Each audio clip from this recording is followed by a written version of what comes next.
च पिता त्वमेव त्वमेव बन्धुश्च सखा त्वमेव त्वमेव विद्या द्रविणं त्वमेव त्वमेव सर्वं मम देव देव त्वमेव सर्वं मम देव देव त्वमेव सर्वं मम देव देव।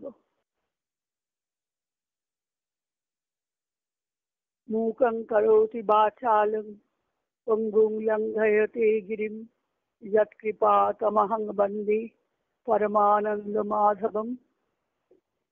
यं ब्रह्मा वरुणेन्द्र रुद्रमरुतः स्तुन्वन्ति दिव्यैस्तवैः वेदैः साङ्गपदक्रमोपनिषदैः गायन्ति यं सामगाः ध्यानावस्थित तद्गतेन मनसा पश्यन्ति यं योगिनो यस्यान्तं न विदुः सुरासुरगणाः देवाय तस्मै नमः।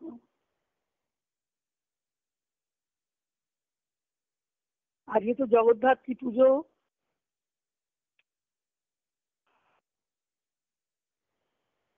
জগদ্ধাত্রীর মূর্তিটি হলো সিংহের উপরে মা আছেন বসে, তারপরে তলায় আছে হাতি।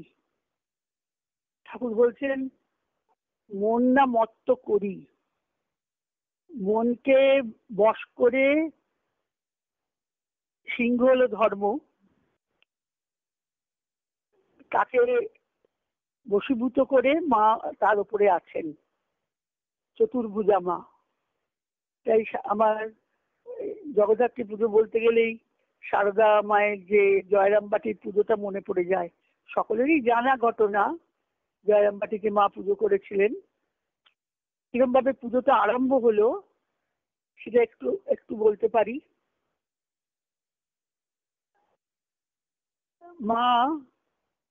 মায়ের মা শ্যামাসুন্দরী দেবী, তিনি মানসিক করেছিলেন যে কালী পুজো করবেন। তাই ধান এনে, লোকের বাড়ি থেকে ধান এনে চাল কুটে সেটা রোদে শুকোতে দিয়েছিলেন, মানে শুকিয়ে চাল করেছেন, আতপ চাল তো, তাই কালীর চাল। কিন্তু কালী পুজো করে হচ্ছে, সেখানে চালটা নেয়নি, মায়ের চালটা নেয়নি। শ্যামাসুন্দরী তখন খুব দুঃখ পেয়েছেন, বলছেন যে আমি কি করবো এই কালীর চাল নিয়ে, কালীর চাল ওরা নিলে না, খুব মনে কষ্ট পেয়েছেন। তা সারদা মাকে বলছেন যে এই চাল আমি নিয়ে কি করব। মা বলেছেন যে দেখো রেখে দাও। আর কিছু বলেননি, সারদা মাও আর কিছু বলেননি। তারপরে মা জয়রামবাটিতে থাকতেন তো, তা সেখানে বলছেন যে গেছেন জয়রামবাটিতে, তখন তো ঠাকুর আছেন। স্বপ্ন দেখেছেন, বলছে হ্যাঁ রে সারু, আমি যে স্বপ্ন দেখলুম লালমুখ দেবী পায়ের ওপর পা দিয়ে বসে আছে, এটা কোন দেবী? সে বলছে সেই লালমুখ দেবী আমাকে বলছে তুমি কালীর চাল আমি নেব, আমি খাবো। তখন বলছেন যে ওই দেবী কোন দেবী? তখন সারদা মা বলছেন উনি জগদ্ধাত্রী। তা বলছে ভালোই তো হলো মা, তোমার কালীর চাল জগদ্ধাত্রী পুজোয়, তাহলে তুমি জগদ্ধাত্রী মা। তখন সারদা মা শ্যামাসুন্দরী বলছেন যে তাহলে আমি জগদ্ধাত্রী পুজো করব। সেই সময় খুব বৃষ্টি হচ্ছে, আর পুজোর পরে তো এই নবমীতে তো জগদ্ধাত্রী পুজো হবে কার্তিক মাসে শুক্লা নবমীতে। কিন্তু মায়ের তখন চিন্তা হয়েছে শ্যামাসুন্দরীর যে চালটা কি করে শুকোবো। তখন আশ্চর্য, সবাই লিখেছেন, যারা সেদিকে কথা লিখেছেন, যে বৃষ্টি হচ্ছে, যেখানে মায়ের বাড়ি সেখানে, যারা জয়রামবাটি সকলে গেছেন, অনেকেই গেছেন, তারা দেখেছেন মায়ের বাড়িটা, পুরোনো বাড়িটা, যেখানে লেখা আছে প্রত্যেকের ঘর, গিরিশ ঘোষের ঘর, মায়ের শ্যামাসুন্দরীর ঘর, রান্নাঘর সব আছে। তা বলছেন যে চালটা শুকোতে দিয়ে, সেখানে কিন্তু বৃষ্টি নেই, সেখানে বৃষ্টি নেই। মারা তো খুব দরিদ্র ছিলেন, অনেক কষ্ট করে সে চাল কটা জোগাড় করেছেন। সেই চাল কটা জোগাড় করে তাই সেটা মানে ধান জোগাড় করেছেন, ধান ভেঙে চাল করে তা বলছে জগদ্ধাত্রী পুজো মা করবেন।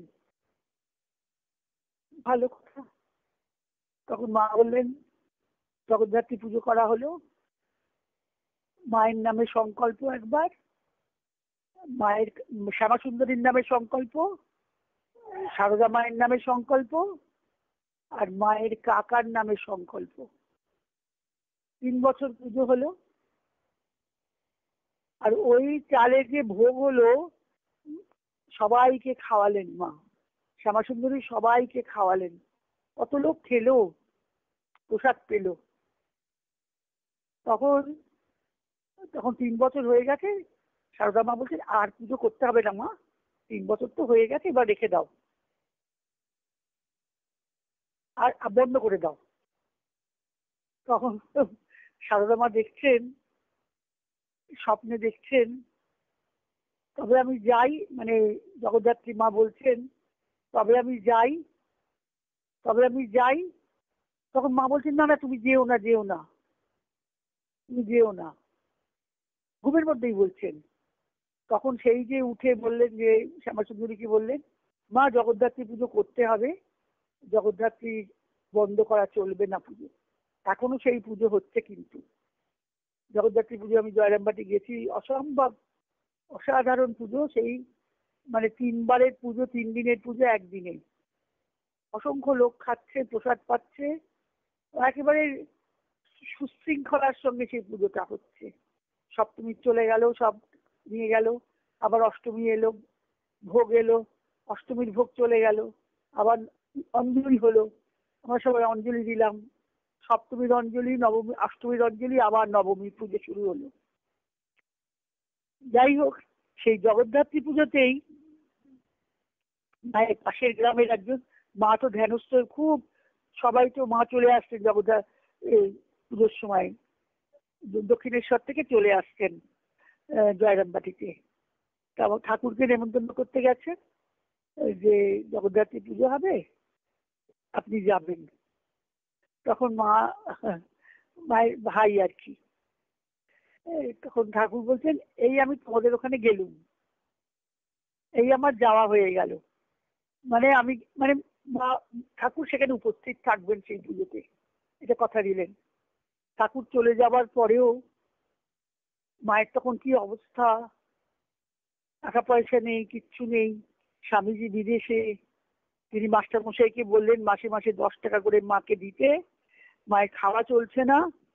মাকে ঠাকুর বলে গেছিলেন না যে তুমি ধান বুনবে আর শাক বুনবে আর খাবে আর হরিনাম করবে, নিজের খোড়ো ঘরটা নষ্ট করো না। পর ঘোরও ভালো নয়, পর ভাটা ভালো, পর ঘোরও ভালো নয়, নিজের ঘরটি থাকবে। তাই কামারপুকুরের ঘর এখনো রয়েছে। কিন্তু মা কামারপুকুরেই ছিলেন, কাপড়ে গিট দিয়ে পড়তেন, কাপড় নেই, শাক বুনতেন, নুনও জুটতো না। সেই কোনো মতে যে লক্ষ্মী জলার ধানটুকু পেতেন, সেই ধানটা সেদ্ধ করে খেতেন। কিন্তু তবুও ঠাকুর বলে গেছেন বলে উনি কষ্ট করে সবাই গিয়ে ওনার শাকটাকে পায়ে মারিয়ে দিয়ে আসতো। শাক বুনেছেন, শাকটা পায়ে মারিয়ে দিয়ে আসতো ওরা সব আত্মীয়রা। খুব যন্ত্রণা দিত। মা কাউকে কিছু বলতেন না। কাপড়ে গিট পড়ে যাচ্ছে, ছেঁড়া কাপড় পরে আছেন, তবু মা তো বলেছেন সন্তোষের সমান ধন নেই, সহ্যের সমান গুণ নেই, সহ্য করে যাচ্ছেন কামারপুকুরে। তারপরে মাকে জয়রামবাটি থেকে, শাসুন্দরী জয়রামবাটিতে নিয়ে এলেন। ওই মাস্টারমশাই টাকা পাঠালেন, দিয়ে মায়ের তখন ওখানেই থাকা হলো। জয়রামবাটিতেই থাকতেন, পুরনো বাড়িতে। ভক্তরা তখন তো একটু একটু করে ভক্তরাও হচ্ছে। ঠাকুর চলে যাবার পরে তখন 1908 সালে উদ্বোধনের বাড়ি হয়েছে। 1908 সালের আগে তো মা জয়রামবাটিতেই থেকেছেন, জয়রামবাটিতেই থেকেছেন।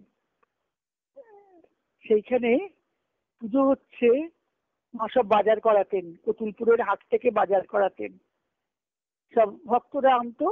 তা মা বলতেন দেখো, সেবকদের বলছেন, ওনার ভাই কালী মামা, কালী তো খুব বাজার করতে ভালোবাসে, তা কালী বাজারটা করুক।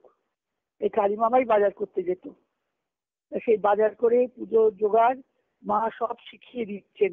নিজে হাতে সবটা প্রথমে করতেন, পরে পায়ে বাত ব্যথা, তারপরে বুঝতে পারতেন না, সেবকদের শিখিয়ে দিচ্ছেন যে কিভাবে জোগাড় করবে, কিভাবে নদীবদ্ধ করবে, কিভাবে সলতে পাকাবে। তাই জন্য তার স্মৃতি কথা আছে, বলছেন যে মা যেন যে বছর শরীর যাওয়ার আগে, মানে এই বোধহয় মায়ের সেই জগদ্ধাত্রী পুজো, তাই মা পরিপাটি করে আমাকে শিখিয়ে দিচ্ছেন। এর আগে মা যখন বসে আছেন পুজোতে, ধ্যানস্থ হয়ে বসে আছেন, প্রতিমাতে পুজো হচ্ছে, আর রামরতন ঘোষাল পাশের গ্রাম থেকে এসছেন দেখতে, হলদি গ্রামের নাম হলদি গ্রাম, সেখান থেকে এসছেন, এসে দেখছেন যে কে যে জগদ্ধাত্রী বুঝতে পারছেন না। দৌড়ে তিনি চলে গেলেন, মাকে দেখছেন আর প্রতিমাকে দেখছেন। তাই জন্য মা মানে জগদ্ধাত্রী রূপেই মাকে তিনি দেখেছেন। স্মৃতিকথা লেখা আছে যে রামরতন ঘোষাল তিনি ছুটে চলে গেলেন ওখান থেকে, জয়রামবাটি থেকে, মন্দির থেকে, মায়ের ওখানে উঠোনেই তো পুজো হচ্ছে, সেখান থেকে চলে গেলেন ছুটে। এখনো আমরা গিয়ে দেখেছি যেখানে মানে যেখানে জগদ্ধাত্রী পুজো হতো, নতুন বাড়িতে চালাটা করা রয়েছে, নতুন বাড়িতে চালা করা রয়েছে, এরকম করে চাল করে সেইখানে মায়ের সিংহবাহিনী মা জগদ্ধাত্রী পুজো করতেন লিখে দেওয়া আছে। তারপরে মা যখন চলে গেছেন, মায়ের দেহান্তের পরে আমাদের বসুমতী পত্রিকার যিনি উপেন্দ্রনাথ মুখোপাধ্যায় মালিক ছিলেন, তিনি যখন ঠাকুরের কাছে খুব গরিব ছিলেন, ঠাকুরের যেদিনকে কল্পতরু হয় কাশীপুরে, সবাই সেই জানা ঘটনা, তা উনি কি চেয়েছিলেন, উনি চেয়েছিলেন, ঠাকুর বলেছিলেন কি চাই বলো, উপেন্দ্রনাথ বলেছিলেন যে আমি অর্থ চাই। তারপরে বসুমতী পত্রিকা বিশাল তো নাম করা পত্রিকার নাম হলো অর্থ হলো, তার স্ত্রী বসুমতী মা সবাই তাকে বলতো, তিনি ভবতারিণী দেবী। ছোটবেলায় তিনি যখন মা দক্ষিণেশ্বরে থাকতেন তখন মায়ের কাছে গিয়ে কাজ করত, মায়ের হাতে হাতে কাজ করে দিত। মা বলতেন যা ঠাকুরের ঘরটা ঝাড় দিয়ে আয়, ওখানটা ঘরটা মুছে দিয়ে আয়, ফুলটা সাজিয়ে রাখ, পুজোর ফুলটা সাজিয়ে দিয়ে, সব কাজ ভবি বলে ডাকতেন মা। আর মায়ের সঙ্গে সই পাঠিয়েছিলেন তিনি, ভবতারিণী দেবী। পরবর্তীকালে তিনি বসুমতী মা নামে রামকৃষ্ণ পরিমণ্ডলে তিনি ছিলেন। তাকে প্রণাম করতেন গিয়ে স্বামী বিবেকানন্দ, যখন ফিরেছেন, মানে তার জীবনে এত দুঃখ কষ্ট, সবাই মারা গেল, উপেন্দ্রনাথের ছেলে মারা গেল, রামচন্দ্র মুখোপাধ্যায় তার নাতি মারা গেল, সব যখন মারা গেল তখন তিনি চলেছিলেন, কাশিতে বাস করছিলেন ভবতারিণী দেবী বসুমতী মা। তিনি একদিন জয়রামবাটিতে গেছেন, মা তাকে 6-7 বছরের মেয়ে ভবিকে বলে ডাকতেন, আর মার সঙ্গে গাঁদা ফুল সই পাঠিয়েছিলেন, গাঁদা ফুল বলে সই পাঠানো ছিল, বলছে তুমি আমার গাঁদা ফুল, মা বলতেন তুই আমার গাঁদা ফুল নাম। তখন একদিন সিংহবাহিনীকে তো মা জাগ্রত করেছিলেন, সিংহবাহিনীর মার এখনো আছে, মাটি নিয়ে মা তো সাপে কাটা রুগীও সারিয়েছিলেন। তার কৌটোতে, টিনের সুটকেসে একটা কৌটো করা সিংহবাহিনীর মাটি থাকতো, আমরাও গিয়ে মাটি নিয়ে এসেছি। সেই সিংহবাহিনী, ওখানে কোনো মূর্তি নেই, দেবীর মূর্তি আছে পিতলের, আর ঘরটা বন্ধ থাকে, এখনো আছে, পুরোহিত পুজো করেন, মায়ের বংশেরই সবাই পুজো করে। তা ওই ভবতারিণী দেবী যখন গেছেন, মা তখন নেই। বলছেন এই তোমাদের কোন দেবী? বলছেন সিংহবাহিনী। সে আবার কোন দেবী? বলছেন সিংহবাহিনী দেবী আছেন, এখানে তার পুজো হয়। তা বলছেন সিংহবাহিনী কিরম দেবী? না সিংহের উপর বসে থাকেন, জগদ্ধাত্রী আর কি। আর এই তো জগদ্ধাত্রী পুজো তাই মনে পড়ছে। তা বলছেন হ্যাঁ তাই তো দেখলুম, ভবতারিণী দেবী বসেছেন, ধ্যানে বসেছেন মন্দিরের সামনে। বলছেন সিংহটা ল্যাজ নাচছে আর কানটা নড়ছে, আমি দেখলুম। তা বলছে ওমা, তাকে দেখছি তো দশভুজা দুর্গা, কই সিংহের উপর তো দশভুজা দুর্গা দেখছি, চার হাত তো দেখতে পাচ্ছি না। তারপরে বলছেন ও, আমি কি কাকে দেখছি, এ তোমার গাঁদা ফুল দিদি, তোমার সিংহবাহিনী আবার কোথায় গো? পুরোহিতকে বলছেন তোমার সিংহবাহিনী কোথায়, এ তোমার গাঁদা ফুল দিদি। তার মানে শারদাম্মাকে দেখছেন সিংহবাহিনীর জায়গায় বসে। অসম্ভব, তাকে সবাই শ্রদ্ধা করত। রামকৃষ্ণ পরিমণ্ডলে কাশিতে থাকতেন, স্বামীজি এসে একবার শটান সাষ্টাঙ্গে প্রণাম করেছিলেন বসুমতী মাকে। যাই হোক, এই জগদ্ধাত্রী, ওই ঠাকুর বলেছেন না মন না মত্ত করি, মনকে দমন করার জন্য সিংহ ধর্মরূপী, তারপরে মা বসে আছেন। তো ধনুর্বাণ নিয়ে আছেন হাতে, চক্র, পদ্ম আর ধনুর্বাণ চার হাতে। ধনুর্বাণ দিয়ে কি বিরোধ বধ করেন কাদের? আমাদের রিপুদের বধ করেন। নাগযজ্ঞ প্রভৃতি নেই, সাপের পৈতে পড়ে আছেন। কুণ্ডলিনী আমাদের চৈতন্য জাগাবার জন্যে সাপের পৈতে আছে, তার ধ্যানেতেই আছে। সিংহস্কন্ধাদি রূঢ় নানা অলঙ্কার ভূষিতাম চতুর্ভুজাং মহাদেবী নাগযজ্ঞ প্রভৃতি শঙ্খ সাঙ্গ সমাযুক্তম বামপাণির দয়ান্বিতম চক্রম চ পঞ্চবাণংস্ত ধারয়ন্তম চ দক্ষিণে। বালার্ক স্বদেশিং তনু বলাই আছে, নতুন সূর্যের আলোর মতো গায়ের রং। ওই জন্য সবসময় জগদ্ধাত্রী লাল রঙের হয়, মূর্তি যত দেখবেন সব লাল রঙের। আর চন্দননগরের জগদ্ধাত্রী প্রসিদ্ধ, আর কৃষ্ণনগরের জগদ্ধাত্রী। কৃষ্ণনগরে মহারাজা কৃষ্ণচন্দ্র স্বপ্ন দেখে জগদ্ধাত্রী পুজো করেছিলেন। তিনি তো জেলে খাজনা দিতে পারেননি বলে ইংরেজের জেলে বন্দী ছিলেন, তাই জন্য দুর্গা পুজো করতে পারেননি। তখন নৌকা করে যাচ্ছেন গঙ্গা দিয়ে, তখন দেখছেন যে ঢাকের শব্দ শুনছেন। তখন বলছেন যে তাহলে এখানে কিসের পুজো হচ্ছে? তখন উনি কিন্তু জগদ্ধাত্রী বাংলায় আরম্ভ করেছেন, প্রতিমা করে জগদ্ধাত্রী পুজো রাজা কৃষ্ণচন্দ্রই আরম্ভ করেছেন। কবে থেকে পুজো করছেন কৃষ্ণচন্দ্রের সময়টা আমরা জানি, চন্দননগরে কবে থেকে হচ্ছে সেটা আমরা বলতে পারি না, অনেক আগের থেকে হচ্ছে। জগদ্ধাত্রীর মহিমা কি, জগৎকে যিনি ধারণ করে আছেন।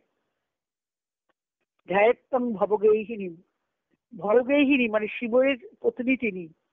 তাহলে শিবের পত্নী দুর্গাও শিবের পত্নী, কালীও শিবের পত্নী, দশ মহাবিদ্যা যে সবাইকার সঙ্গে শিব যুক্ত আছেন।